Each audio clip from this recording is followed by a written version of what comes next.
I rise today in support of the bipartisan resolution 676, offered by my friends Chairman Ed Royce and Ranking Member Elliot Engel of the House Foreign Affairs Committee. And I want to thank my friend from Florida, my friend from California, for leading us in this conversation today. Less than 2 weeks ago, on December 28th, protests began in towns and villages throughout Iran. These quickly and organically grew to become the largest anti-government demonstrations the country has witnessed since those remarkable demonstrations in the summer of 2009. Iranian citizens have taken to the streets to decry the regime's corruption, economic mismanagement, and destabilizing activities abroad, including support for such groups, terrorist groups as Hezbollah.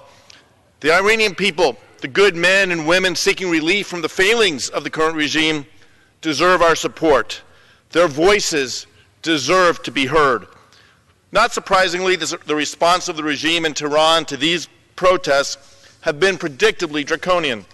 News reports suggest dozens of Iranians have been killed. In the crackdown on protesters, more than 1,000 Iranians have been arrested. In an effort to silence the protesters, the Iranian government has blocked access to social media platforms used to organize and spread the word of the demonstrations.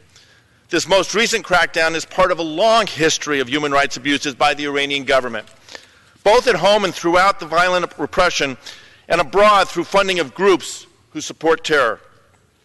Mr. Speaker, I am proud that last month the House passed my amendment to the Iranian Leadership Asset Transparency Act to help crack down on the Iranian human rights abusers and to ensure U.S. sanctions are best positioned to improve the human rights situation in Iran.